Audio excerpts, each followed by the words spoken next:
Saya senang sekali Nusa Tenggara Timur hari ini kembali hadir menjumpai Anda. Ya, sejumlah informasi menarik dan teraktual seputar Nusa Tenggara Timur telah kami siapkan untuk Anda. Mengawali perjumpaan kita berikut dua cuplikan berita utama hari ini. Kejaksaan Negeri Cabang Riau menggeledah sekolah SMK Mutiara Bangsa Riau terkait dugaan kasus korupsi dana BOS. Kelangkaan BBM di Kabupaten Lembata mengakibatkan ratusan kendaraan mengular sepanjang jalan Trans Lembata.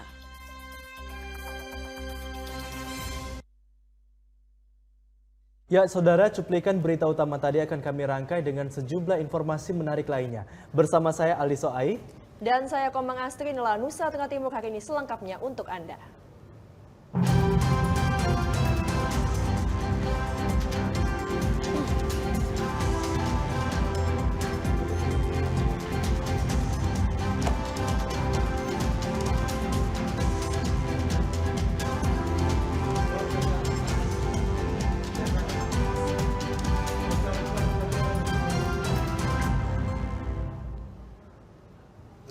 Kita awali berita pertama, saudara.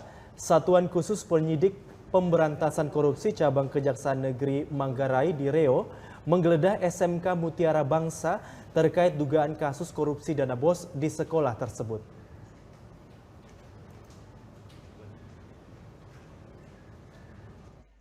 Pengusutan dugaan korupsi dana BOS atau dana bantuan operasional sekolah pada Sekolah Menengah Kejuruan Mutiara Bangsa Riau memasuki babak baru.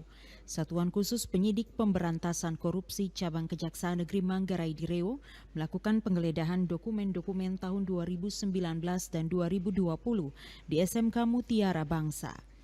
Penggeledahan dipimpin Kepala Cabang Kejaksaan Negeri Riau didampingi 8 orang anggota. Proses penggeledahan dimulai dari ruang praktek siswa, ruang guru, ruang kepala sekolah, ruang operator, hingga ruang multimedia. Bahkan MCK juga tak luput dari proses penggeledahan. Satuan khusus mencari dokumen-dokumen inventaris pembelanjaan yang bersumber dari dana BOS tahun 2019 dan 2020 seperti buku-buku, alat musik, laptop, server, sepeda motor, dan barang pembelian lainnya. Selain itu juga akte yayasan, akte hibah, data siswa, data guru, buku tabungan, daftar gaji, dan data dapodik. Penggeledahan yang berlangsung dari pukul 14.00 hingga 16.00 waktu Indonesia Tengah turut disaksikan oleh Kepala Sekolah SMK Mutiara Bangsa Pius J. Madu dan Ketua Yayasannya. Tim kemudian menyita buku tabungan dan dapodik atau data pokok pendidikan. Sementara akta yayasan dan daftar gaji guru sudah pernah disita sebelumnya. Kepala Cabang Kejaksaan Negeri Riau, Riko Budiman, mengatakan penggeledahan dilakukan untuk mencari bukti-bukti berkaitan dengan pengelolaan dana BOS di Sekolah Menengah Kejuruan Mutiara Bangsa Riau yang dilakukan oleh Kepala Sekolah Nonaktif Berdiadus Aquino tahun 2019 hingga tahun 2020. Penggeledahan yang kami lakukan langsung di Sekolah SMK Mutiara Bangsa. Penggeledahan ini pun memang dilakukan sesuai dengan tahapan-tahapan penanganan tindak pidana. Karena izin untuk penggeledahan pada hari Senin yang lalu sudah diterbitkan atau dikeluarkan oleh Pengadilan Tipikor di Kupang, sehingga untuk menindaklanjutinya kami langsung melakukan penggeledahan untuk mencari bukti-bukti terkait dengan pengelolaan dana BOS di SMK Mutiara Bangsa Riau. Saat ini pemeriksaan kepala sekolah nonaktif sudah masuk tahap penyidikan. Perhitungan kerugian dana BOS-nya sedang ditangani oleh Inspektorat. Status kepala sekolah nonaktif Berdiadus Aquino masih berstatus terperiksa. Status hukum Aquino kedepannya bergantung pada hasil audit. Dari Kabupaten Manggarai, Leonardus, TVRI NTT. Pemirsa, putusan kasus pembunuhan ibu dan anak di Penkase Alak di Pengadilan Negeri Kelas 1 Akupang disambut dengan derai air mata oleh keluarga korban. Setelah majelis hakim membacakan vonis hukuman mati kepada terdakwa Randi Bajide, suasana bergemuruh seiring dentuman palu hakim sebanyak 3 kali. Ayah korban, Saul Manafe dan kerabat lainnya saling berpelukan dan menangis haru. Sementara di luar ruang sidang, seluruh anggota Aliansi Peduli Kemanusiaan yang menghadiri persidangan sejak pagi melompat ke girangan sebagai bentuk ekspresi kepuasan terhadap putusan majelis hakim. Ada juga yang berteriak histeris, "Terima kasih majelis hakim, ini adalah keadilan sesungguhnya." Ayah kandung korban dan pengacara menyampaikan apresiasi kepada pihak semua aparat penegak hukum yang telah mengadili kasus tersebut dengan seadil-adilnya. Keluarga dari korban Ate dan Lael, bahkan semua ormas yang ada Kota Kupang, bahkan pula seluruh masyarakat NTT Indonesia Kota Kupang. Hari ini kita sama-sama menyaksikan apa yang terjadi di dalam proses persidangan menyangkut dengan keputusannya nanti. Ternyata kita semua saksikan bahwa dalam keputusan ini melahirkan keputusan yang indah, keputusan yang adil, sesuai dengan perbuatan dia dan sesuai pula dengan keinginan kita keluarga, bahkan masyarakat ormas semua. Terima kasih kepada seluruh penyidik Polda NTT, jaksa penuntut umum, dan juga teman-teman dari kepolisian yang sudah mengamankan jalannya persidangan. Kami apresiasi putusan ini sebagai bentuk keadilan bagi keluarga korban dan juga sebagai pembelajaran bahwa kejahatan terhadap kemanusiaan pantas untuk dihukum setimpal sebagaimana apa yang dia lakukan kepada kedua korban. Orang tua korban mengaku sudah memaafkan Randi Bajide, kendati mereka kehilangan anak dan cucu akibat perbuatan keji yang bersangkutan. Mereka berdoa agar Tuhan mengampuni perbuatan Randi terhadap mendiang Astrid Manafe dan Lael Makabe. Dari Kota Kupang, Nyongki Malelak, TVRI NTT. Kantor Badan Pertanahan Nasional Kota Kupang menyatakan siap memberantas mafia tanah di Kota Kupang. Di antaranya adalah dengan memperbaiki pelayanan pengurusan sertifikat tanah yang menjadi salah satu pintu masuknya mafia tanah menjadi lebih singkat. Kemudian memperkuat basis data dengan melakukan digitalisasi untuk meminimalisir data ganda dan tidak mudah hilang.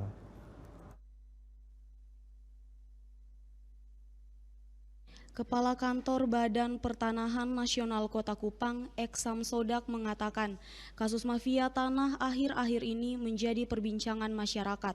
Untuk mengantisipasi kasus mafia tanah di Kota Kupang, ada sejumlah strategi yang sedang diterapkan di kantor ATR Badan Pertanahan Kota Kupang.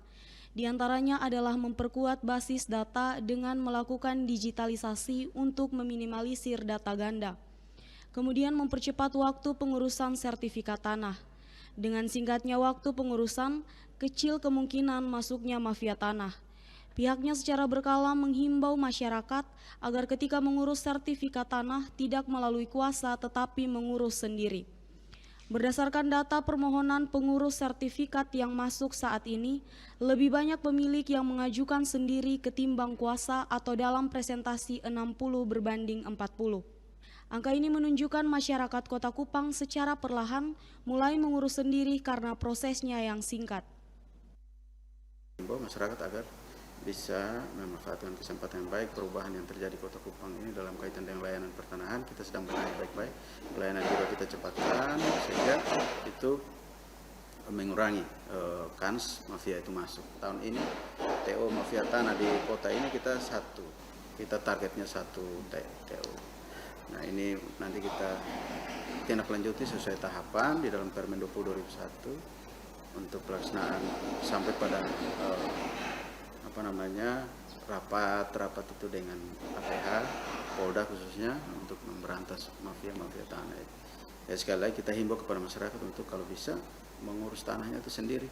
Datang ke sini kita layani pasti dengan baik dan hindari hal-hal yang berbau mafia seperti. BPN Kota Kupang juga terus mengedukasi masyarakat agar menyiapkan data-data yang berkaitan dengan hak atas tanah sebaik mungkin dan hindari duplikasi data agar tidak menimbulkan persoalan ketika mengurus sertifikat.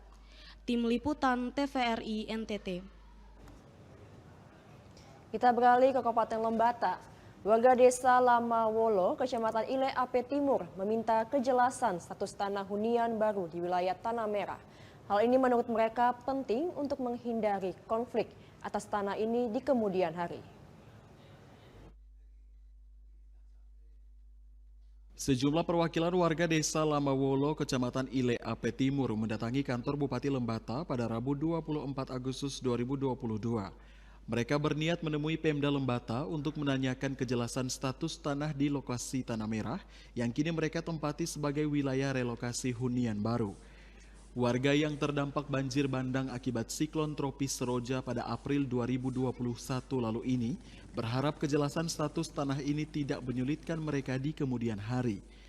Mereka juga berharap agar kejelasan status tanah ini tidak menimbulkan konflik sosial di masa-masa yang akan datang. Perwakilan masyarakat Lamawolo Romo Thomas mengatakan proses pelepasan hak tanah dari tuan tanah kepada pemerintah Kabupaten Lembata untuk pembangunan hunian bagi warga terdampak banjir bandang harus tuntas dan tidak boleh meninggalkan persoalan-persoalan lain termasuk pengurusan sertifikat. Jadi besar harapan kami prosedur hukum terkait dengan sertifikat tanah ini mudah-mudahan berjalan dengan lancar. Sepertinya sih prosedur hukum ini tidak ada kendala lagi karena proses hibah dengan dokumen-dokumennya yang terkait sepertinya sudah lengkap semua. Dan kami sudah cek di BPN, sepertinya sudah mendekati karena sudah prosedur hukum untuk terkait desa Larangutu juga sepertinya sudah jelas. Sementara itu pemerintah Kabupaten Lembata melalui asisten 1 Sekda Lembata Iren Suciadi dan perwakilan Dinas Perumahan Rakyat Kawasan Permukiman dan Pertanahan mengkonfirmasi status tanah untuk pemukiman tersebut merupakan hibah murni dari pemilik kepada pemerintah Kabupaten Lembata untuk pembangunan hunian tetap warga terdampak banjir bandang. Dari Kabupaten Lembata, Andri Atagoran, TVRI NTT. Pandemi COVID-19 meluluh lantakan semua sendi kehidupan. Hal ini juga dirasakan pelaku UMKM di Nusa Tenggara Timur. Namun demikian, ada seorang perempuan tangguh yang berusaha di bidang konveksi mulai bangkit dan menata harapan bersama karyawannya. Bunda Fasia Kolo, seorang perempuan tangguh asal Kabupaten Belu, Nusa Tenggara Timur, menjalankan sebuah usaha di bidang konveksi sejak tahun 2014. Awalnya Dora, demikian sapaan akrabnya, membuka sebuah toko kecil yang menjual beragam atribut bordiran untuk seragam kantor dan sekolah. Namun tahun 2018, Dora memberanikan diri untuk membuka usaha konveksi. Dia kemudian merekrut anak-anak yang tamat sekolah kejuruan tetapi belum memiliki pekerjaan dan dilatih untuk menjahit. Dia mendatangkan tenaga profesional dari Pulau Jawa untuk melatih anak-anak NTT yang belum memiliki keahlian. Anak-anak yang sudah dilatih tersebut kemudian dipekerjakan di tempat usahanya. Ada juga yang setelah mahir membuka usaha sendiri. Namun di tengah geliat usaha konveksi yang ditekuninya, COVID-19 mulai menghantam. Kendati demikian, Dora tidak merumahkan karyawannya. Mereka berjuang bersama hingga COVID-19 melandai. Bagi Dora, ikhlas, semangat, dan kejujuran adalah kunci sukses. Kita memajukan bahwa NTT, orang lokal NTT bisa. Agak sulit sih Kak. Itu kan memang sampai kalau di masa COVID itu kan memang tidak terlalu banyak yang keluar untuk berbelanja atribut perlengkapan atau menjahit, tapi puji Tuhan kita bersyukur saja. Komitmen yang sama disampaikan para karyawan Watu Seko 22 bahwasanya anak NTT harus memiliki keahlian setara dengan daerah lain di Indonesia dan bisa mandiri.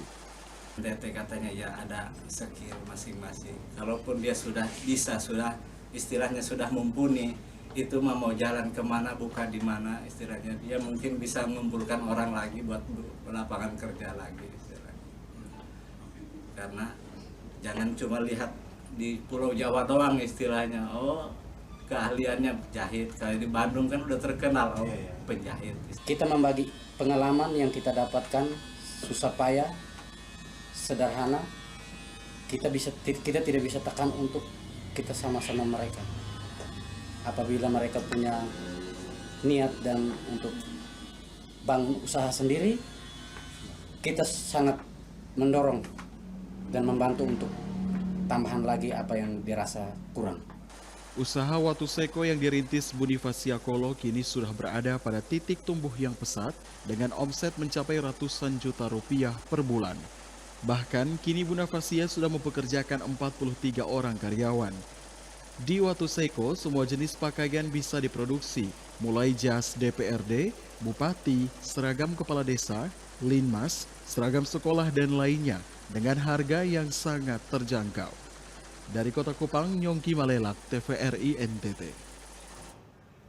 Ya pemirsa, curah hujan yang cukup baik tahun 2022 di Kabupaten Manggarai dimanfaatkan sejumlah petani dengan menanam tanaman palawija di lahan sawah yang sebelumnya ditanami padi.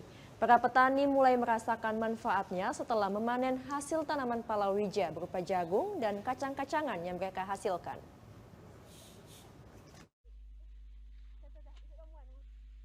Musim hujan yang berkepanjangan di Manggarai tahun 2022 tak disia-siakan oleh para petani di Pateng, Desa Lewat, Kabupaten Manggarai.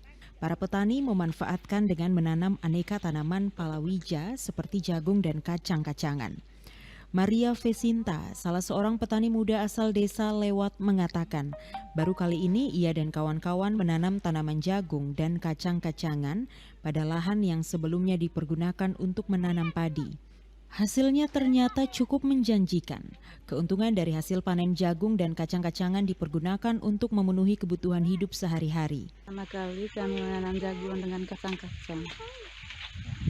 Karena pada tahun ini musim hujannya panjang, sehingga kami sebagai petani menanam jagung dan kacang. Sangat menguntungkan petani. Sangat menguntungkan para petani. Oke. Berarti ini mau panen kacang sudah? Iya. Maria Vesinta juga menjelaskan untuk di Desa Lewat, sekitar 100 hektar lahan yang dimanfaatkan untuk menanam tanaman jagung dan kacang-kacangan.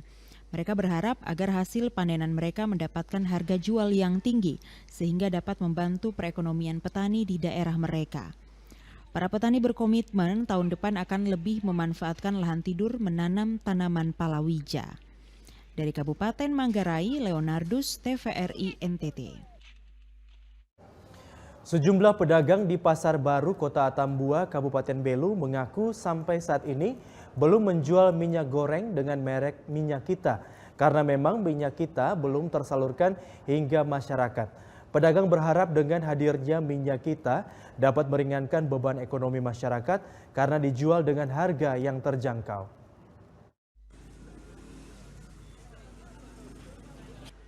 Untuk memenuhi kebutuhan masyarakat akan minyak goreng yang saat ini mengalami kenaikan harga, pemerintah melalui Kementerian Perdagangan sudah meluncurkan produk minyak kita seharga Rp14.000 per liter. Minyak dengan kemasan 1 liter ini diharapkan bisa mengurangi beban masyarakat dalam pemenuhan ekonomi karena harga minyak di pasaran saat ini masih tinggi. Namun setelah peluncuran minyak kita, sampai saat ini belum tersalurkan bagi masyarakat. Hal inilah yang terjadi di Kota Atambua, Kabupaten Belu, di mana sejumlah pedagang yang berjualan di Pasar Baru Kota Atambua mengaku sampai saat ini distribusi minyak kita belum sampai di pasaran. Sejumlah pedagang mengaku semenjak diluncurkan oleh Kementerian Perdagangan, para pedagang hanya menjual minyak goreng kemasan dengan beberapa merek dagang. Selain itu, sejumlah pedagang menyampaikan informasi tentang minyak kita sampai saat ini belum diketahui. Untuk itu, para pedagang menjual minyak goreng kemasan dengan kisaran harga per liter dari harga Rp20.000 per liter. Untuk saat ini minyak kita sudah di paman mereka sudah masuk ke belum pedagang? Oh belum masuk ya? Ini kan sudah beberapa bulan terakhir ini kan pemerintah sudah kasih masuk. Jadi minyak yang sekarang di paman dong ada ini minyak apa saja? Sedap, Sabrina, Dimoli. Ada informasi tidak terkait minyak kita ini, minyak jenis merek kita ini? Belum pernah tahu ada ini. Belum pernah tahu ya? Informasi tentang minyak kita diketahui melalui pemberitaan di TV, namun sampai sejauh ini masih belum didapatkan oleh para pedagang. Pedagang berharap minyak goreng kita bisa segera didistribusikan ke para pedagang di Kota Atambua. Ya artinya ini sekedar hanya saja dari dalam TV saja, berita saja, tapi kalau artinya langsung belum. Kalau sudah ada ya mungkin dia sudah bisa bawa bagus atau bagaimana ya. Jadi sejauh ini belum masuk di pasaran itu, Paman? Saya juga belum tahu. Kalau maksudnya untuk Paman sendiri belum masuk di Paman punya dagangan ini untuk minyak ya? Itu baru hanya sekedar nonton TV. Dari Kabupaten Belu, Andri Witak, TVRI NTT. Ya, tenaga kerja bongkar muat di Pelabuhan Tenau Kupang menerima bantuan sembako dari pihak Koperasi TKBM Tenau Kupang. Sembako ini diharapkan dapat membantu menopang kebutuhan keluarga di tengah pemulihan perekonomian saat ini. Tenaga kerja bongkar muat Pelabuhan Tenau Kupang menerima bantuan sembako sebagai bentuk agenda tahunan sekaligus bertepatan dengan momen hari ulang tahun ke-77 Republik Indonesia tahun 2022. Sembako yang dibagikan ini berupa beras, minyak goreng, sabun cuci, dan kebutuhan rumah tangga lainnya. Ketua Koperasi TKBM Pelabuhan Tenau Kupang, Victoria Wewo, mengatakan hal ini merupakan suatu bentuk kepedulian pengurus terhadap anggotanya dengan memberikan bantuan sembako dengan harapan semua buruh yang menerima bantuan sembako ini dapat dimanfaatkan sebaik mungkin di tengah kondisi pemulihan ekonomi saat ini. Berikan sembako gratis dengan nilai yang lumayan menurut kami ya. Dan hadiah ini atau reward ini kami berikan sebagai tanda terima kasih kami kepada mereka karena dalam satu semester pertama ini kami melihat kinerja yang baik sehingga tidak ada satu singkatnya zero accident dan capaiannya itu semua anggota akan kami berikan sembako ini. Salah seorang anggota koperasi TKBM yang merupakan buruh bongkar muat di Pelabuhan Tenau Kupang, John Henuk, berterima kasih kepada koperasi TKBM Tenau Kupang yang memberikan perhatian kepada anggota dalam bentuk pembagian sembako. Kami sangat berterima kasih terutama kepada ketua kami Ibu Ria bersama staf manajemen di kantor ini, di mana pembagian saat ini semata-mata dari hasil dari kantor TKBM yang selama ini kita bekerja di bawah. Sementara itu, Ketua Koperasi TKBM Pelabuhan Tenau Kupang juga menambahkan tetap akan memperhatikan hak dan kewajiban Koperasi TKBM setelah menyampaikan sikap penolakan wacana pemerintah mencabut SKB 2 Dirjen dan 1 Deputi terkait penataan dan pembinaan koperasi pelabuhan. Terkait dengan rencana pencabutan SKB ini, memang dari kantor pusat sudah sangat maksimal ya. Sudah sangat maksimal sejak Oktober itu tahun kemarin kami bergerak dan beberapa kali terjadi pembatalan atau penundaan pencabutan SKB itu hingga sampai sekarang masih tetap berlaku. Tetapi informasi yang kami dengar memang upaya untuk mengalih kelolakan itu terus berjalan. Hal yang sama juga disampaikan Ismail, buruh Pelabuhan Tenau Kupang. Ia mengatakan dengan tegas akan melakukan tindakan mogok kerja bersama buruh lainnya di Pelabuhan Tenau Kupang apabila ada yang mengganggu kesejahteraan buruh di koperasi TKBM ini. Kami dapat sembako, ini asal usaha penipuan, bukan di tanah saja. PT mana pemasok kami hadapi, membunus kami dengan anak binus semua. Dari Kota Kupang, Foniniti Rio Jogo, TVRI NTT. Ya, pemirsa, informasi selanjutnya dari Kabupaten Flores Timur akan kami hadirkan usai jeda berikut. Tetaplah bersama kami.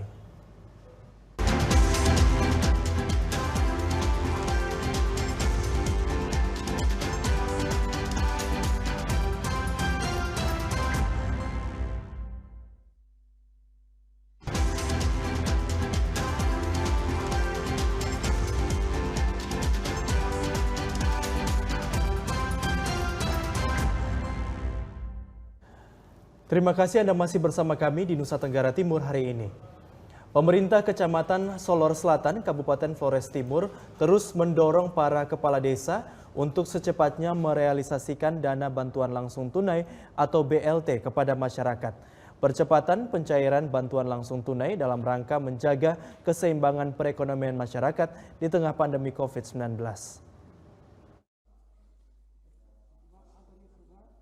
Camat Solor Selatan Yos Klodor menjelaskan memasuki semester kedua tahun anggaran 2022, baru 4 desa yang telah menyalurkan bantuan langsung tunai atau BLT kepada masyarakat desa sesuai ketentuan yang berlaku. Sementara ada 3 desa yang belum merealisasikannya, padahal desa tersebut sudah menyerahkan laporan pertanggungjawaban. Camat Solor Selatan berharap dalam waktu dekat realisasi BLT dana desa untuk 3 desa tersisa sudah bisa dilaksanakan. 3 bulan untuk semester pertama. 3 bulan. Semester kedua lah. Semester kedua ya. Untuk sementara pembangunan fisik memang agak susah karena memang lebih banyaknya ke BLT untuk masyarakat. Oh ya, jadi untuk pencairan transferan dana itu untuk ke wilayah selatan baru 4 desa yang sudah pada posisi semester kedua triwulan pertama. Camat Solor Selatan berharap nominal bantuan sebesar Rp300.000 untuk kelompok penerima manfaat bisa memanfaatkannya secara baik. Yos Klodor juga membantah bahwa tidak benar bantuan yang diberikan tidak tepat sasaran atau kegiatan yang tidak bermanfaat. Namun sebaliknya bantuan yang diberikan untuk memenuhi kebutuhan hidup masyarakat setiap hari. Camat juga mengajak masyarakat agar selalu mengikuti arahan pemerintah melalui gerakan percepatan pelayanan vaksinasi di desa masing-masing demi menekan angka penularan COVID-19. Dari Kabupaten Flores Timur, Patman Werang, TVRI NTT. Pemirsa, kelangkaan BBM kembali terjadi di Kabupaten Lembata. Kelangkaan ini mengakibatkan ratusan kendaraan mengular sepanjang Jalan Trans Lembata di sekitar area APMS Lamahora, Kota Leoleba.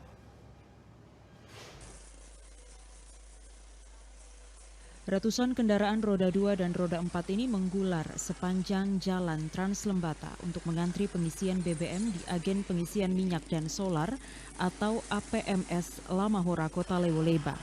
Sejak seminggu terakhir kelangkaan BBM mulai dirasakan masyarakat Kabupaten Lembata. Mereka kesulitan memperoleh BBM di 3 SPBU yang berada di Kabupaten Lembata. Kelangkaan ini juga mengakibatkan kenaikan harga BBM eceran yang dijual warga di pinggir jalan. Untuk diketahui, harga per liter BBM eceran mencapai Rp50.000 per botol. Menyikapi hal ini, tokoh masyarakat Lembata, Filipus Bediona, meminta pihak transportir, dalam hal ini PT Hikam, untuk menjelaskan kondisi sebenarnya kepada masyarakat.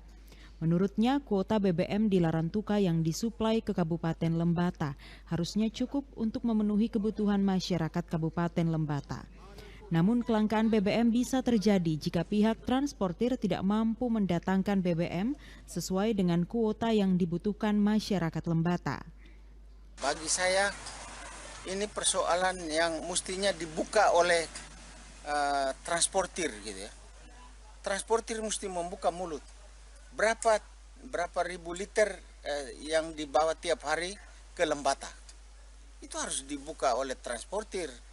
Dia tidak bisa mendiamkan persoalan dalam keadaan masyarakat terjepit. Sehingga kemudian menjadi jelas bagi kita masyarakat dan juga bagi pemerintah daerah Kabupaten Lembata sumber masalahnya ada di mana. Tidak hanya itu, Filipus juga meminta pemerintah dan pihak kepolisian agar menertibkan pengeceran BBM di sepanjang jalan Kota Leoleba yang menaikkan harga sesuka mereka. Penertiban ini menurut Filipus dapat mencegah terjadinya penumpukan BBM secara massal. Penumpukan BBM secara massal oleh para pengecer menyulitkan warga untuk mendapatkan BBM dengan harga normal di SPBU. Apalagi BBM eceran yang dijual di pinggir jalan ini telah sampai ke tangan ketiga. Dari Kabupaten Lembata, Andri Atagoran, TVRI NTT. Kita ke informasi lainnya, Saudara. Sebagai bagian dari upaya pengawasan terhadap penyelenggaraan pemilu 2024 secara partisipatif, Bawaslu Kabupaten Kupang membangun kemitraan dengan berbagai lembaga di Kabupaten Kupang.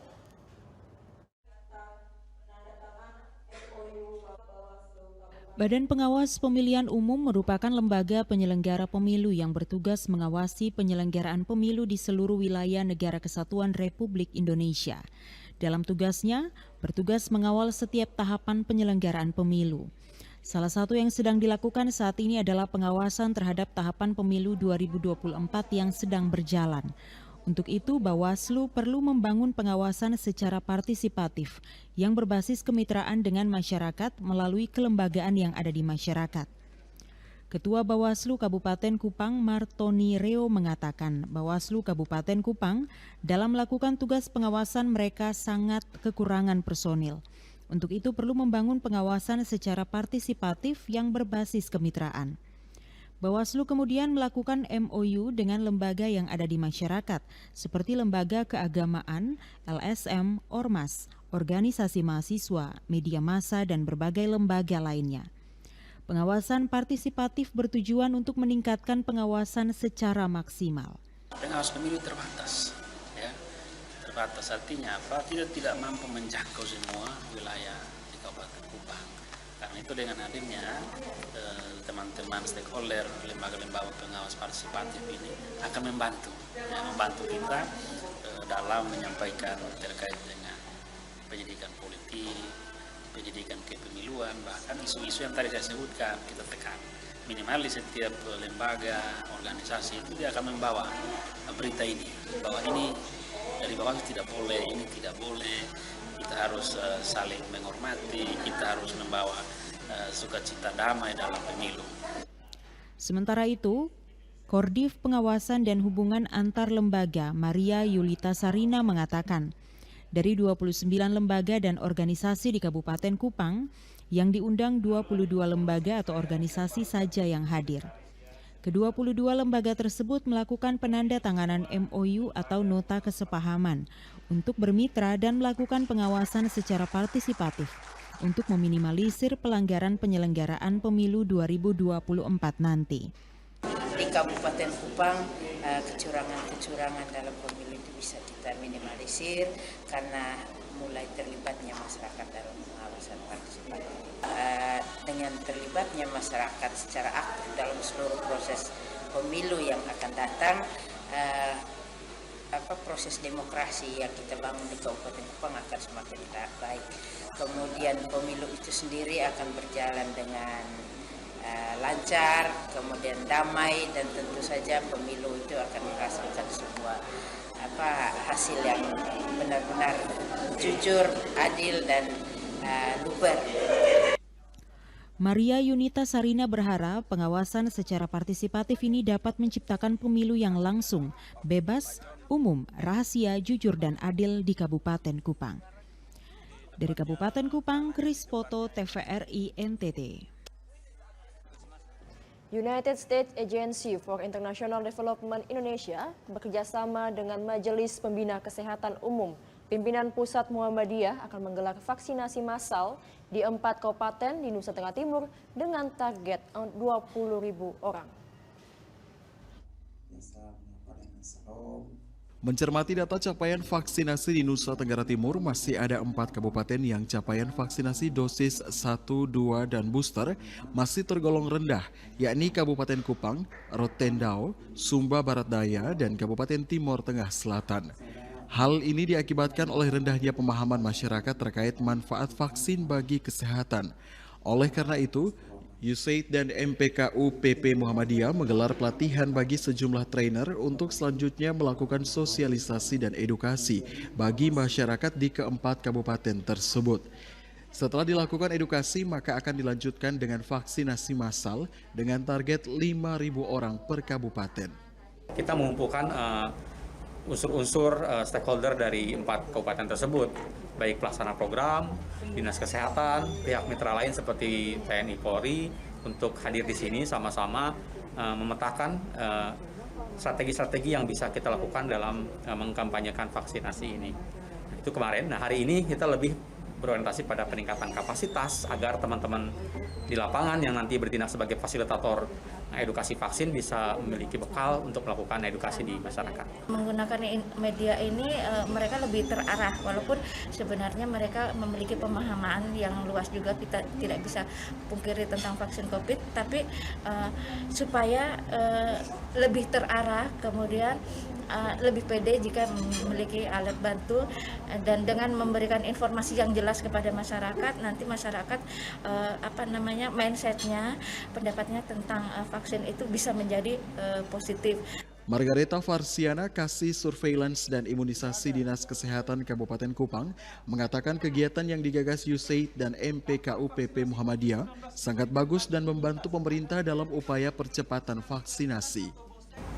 Muhammadiyah berkenan untuk mau membantu kami Dinas Kesehatan selaku Dinas Teknis untuk pelaksanaan vaksinasi COVID-19.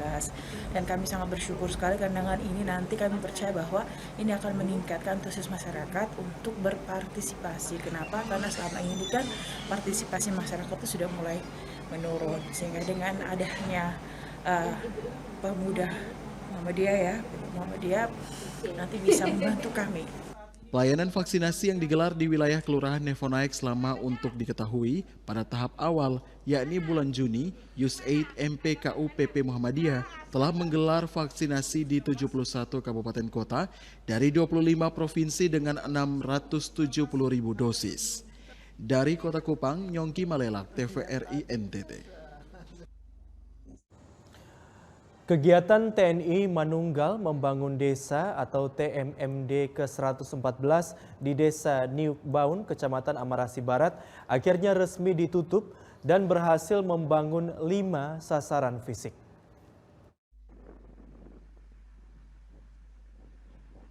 Beginilah detik-detik upacara penutupan TNI Manunggal Membangun Desa atau TMMD di Desa Niuk Baun, Kecamatan Amarasi Barat. Nampak ratusan anggota TNI, sejumlah siswa, masyarakat, dan tamu lain dari pemerintah Kabupaten Kupang menghadiri acara ini. Dandim 1604 Kupang, Letkol Infantri Muhammad Iqbal Lubis, pada kesempatan ini melaporkan tentang kegiatan fisik dan non-fisik selama TMMD yang dilakukan sejak 26 Juli sampai 24 Agustus 2022. Yakni membangun jalan rabat beton sepanjang 150 meter, membangun 3 unit rumah pastori atau rumah pelayanan bagi pelayan gereja di Desa Niuk Baun. Sementara pekerjaan non-fisik meliputi sosialisasi tentang penanganan stunting, bela negara, tanggap bencana, dan sejumlah sasaran non-fisik lainnya. Dalam pelaksanaan kegiatan tersebut, semua sasaran fisik mencapai 100%. Sasaran yang telah dikerjakan dalam pelaksanaan TMMD ke-114 di wilayah Kodim 1604 Kupang tahun anggaran 2022 sebagai berikut. A. Sasaran fisik. 1. Pembangunan rumah pastoral Gereja Katolik Santo Teresia Amarasi Barat 100%. 2. Pembangunan rumah pastori Halodieto Amarasi Barat 100%. 3. Pembangunan 2 unit WC Amarasi Barat 100%. 4. Pembangunan jalan rabat Amarasi Barat 100%. 5. Pembangunan rumah pastori GPDI Yehova Roy Amarasi Barat 100%. Sementara itu, Kasrem 161 Wirasakti Kupang, Kolonel Infantri Harseni Paine, saat membacakan sambutan Kasat TNI AD, menyampaikan terima kasih kepada semua pihak yang terlibat bersama TNI selama pelaksanaan TMMD ke-114. Terutama kepada masyarakat Desa Niuk Baun yang sudah ikut mengambil bagian selama kegiatan TMMD. Hal ini membuktikan bahwa TNI kuat dan solid bersama rakyat. Pelihara terus semangat gotong royong sebagai warisan budaya bangsa yang sudah terbina dengan baik selama ini. Yang ketiga, pelihara hasil program TMMD agar manfaatnya dapat dinikmati oleh warga masyarakat dalam kurun waktu yang cukup panjang. Yang keempat, kepada para dan Satgas TMMD ke-114, lakukan evaluasi secara menyeluruh terhadap pelaksanaan TMMD untuk dijadikan bahan perbaikan pada TMMD mendatang. Kasrem 161 Wirasakti Kupang, Kolonel Infantri Harseni Paine berharap semua yang telah dibangun bersama rakyat bisa dijaga dengan baik agar berguna bagi semua orang, terutama sasaran fisik bagi para pelayan gereja. Dari Kabupaten Kupang, Krispoto, TVRI NTT. Saudara, informasi menarik lainnya masih akan kami hadirkan bagi Anda sesaat lagi. Untuk tetap bersama kami di Nusa Tenggara Timur hari ini.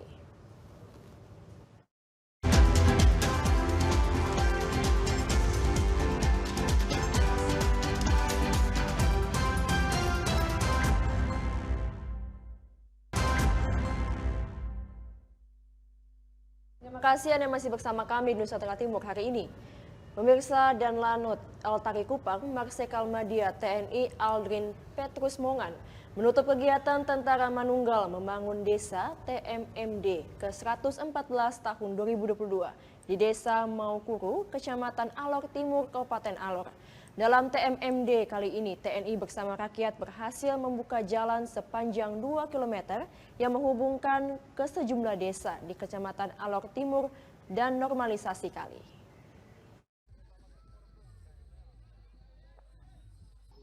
Kegiatan Tentara Manunggal Membangun Desa TMMD 2022 merupakan bentuk kemanunggalan TNI bersama masyarakat dan upaya kemitraan antara TNI dan pemerintah daerah dalam melayani kebutuhan masyarakat.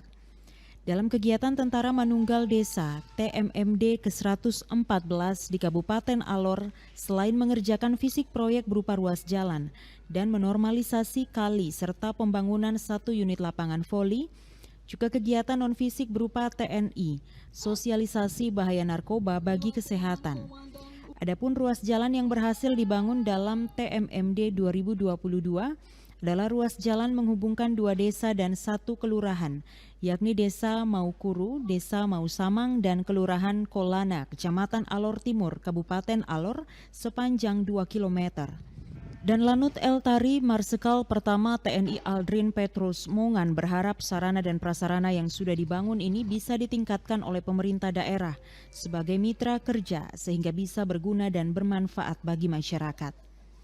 Masyarakat sangat bersyukur dengan pembukaan jalan baru melalui kegiatan TMMD sehingga arus mobilisasi warga antara kedua desa yang sebelumnya menggunakan moda transportasi laut yang cukup beresiko ketika cuaca buruk kini sudah bisa mengakses lewat jalur darat yang lebih aman.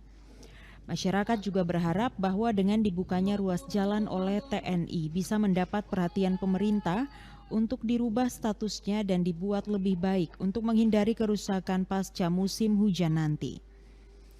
Dari Kabupaten Alor, Paul Asamai, TVRI NTT. Bupati Malaka Simon Nahak menggelar tatap muka dengan para guru tingkat PAUD, SD hingga SMA di 4 kecamatan. Pertemuan yang melibatkan para guru dari Satuan Pendidikan PAUD hingga sekolah menengah atas di 4 kecamatan ini untuk memastikan sejauh mana perkembangan pendidikan di Kabupaten Malaka.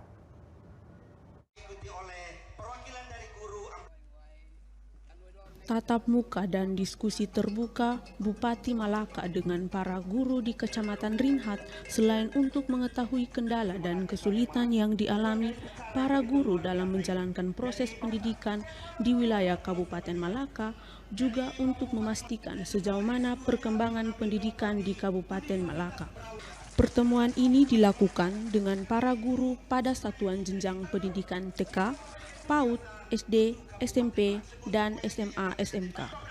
Para guru yang hadir berasal dari 4 kecamatan, yakni Kecamatan Malaka Barat, Kecamatan Wewiku, Kecamatan Weliman, dan Kecamatan Rinhat sebagai tuan rumah. Bupati Simon mengatakan, para guru merupakan garda terdepan membangun masa depan generasi Kabupaten Malaka.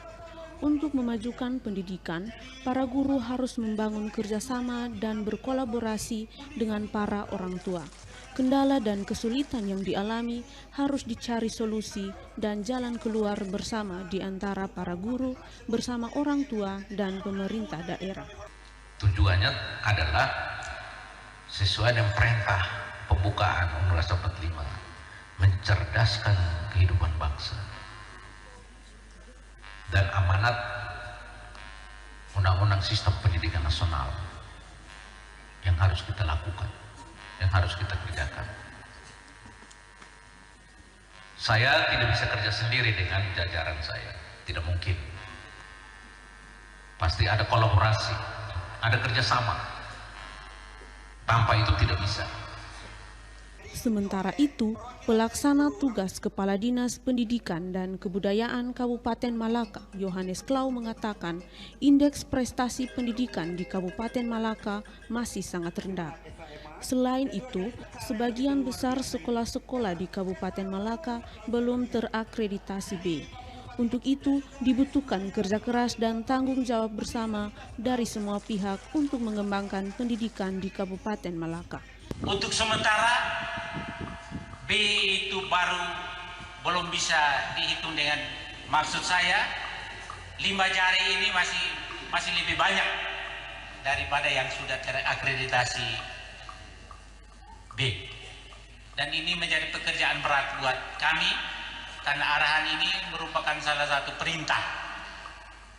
Karena dikompilasikan dengan 8 standar yang disyaratkan di dalam regulasi, yakni Peraturan Menteri Dikbud dan Ristek Teknologi nomor 36 tahun 2014, perlu kita segera bergerak. Yosman Seran, TVRI, NTT. Pemirsa, Perhimpunan Penggemar Bonsai Indonesia atau PPBI Flores Timur menggelar pameran bonsai di pelataran Taman Kota Felix Fernandez Larantuka. Pameran berlangsung selama sepekan, diikuti sejumlah kabupaten di daratan Flores.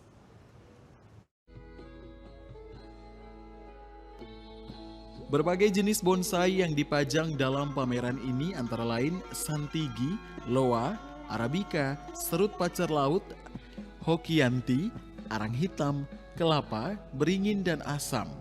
Ketua PPBI Flotim Yoakim Dasanto menjelaskan, pameran ini diikuti oleh sejumlah peserta dari kabupaten di daratan Flores, Ende, Sika, Flores Timur, dan Kabupaten Lembata. Dengan aneka jenis tanaman bonsai yang disertakan dalam pameran ini, kegiatan pameran ini diharapkan dapat menggairahkan komunitas bonsai, sekaligus menggerakkan semangat orang muda di daerah Flores Timur untuk berkreasi dengan tanaman bonsai. Karena kerajinan bonsai tidak hanya sekadar hobi, tetapi bisa mendatangkan keuntungan dalam segi ekonomi. Dalam komunitas bonsai juga ada usaha lainnya, seperti usaha pot bunga dan instruktur bonsai, yang saling menopang dalam bentuk kegiatan usaha secara ekonomi. Pameran ini bertujuan untuk menampilkan potensi lokal, dan selain itu juga memang agenda tahunan sebagai cabang PPBI mewajibkan harus adanya pameran setiap tahunnya. Namun karena kami cabang baru, jadi kami hanya mampu menggelar pameran lokal yang nantinya dia akan berjenjang ke tingkat pameran dengan kategori tertentu di dalam aturan PPBI sendiri. Sementara bahan yang kami tampilkan adalah yang pertama, karena pameran ini bersifat lokal, jadi di sini ada 2 kategori, yaitu bonsai jadi dengan bonsai prospek. Dari Kabupaten Flores Timur, Patman Werang, TVRI NTT.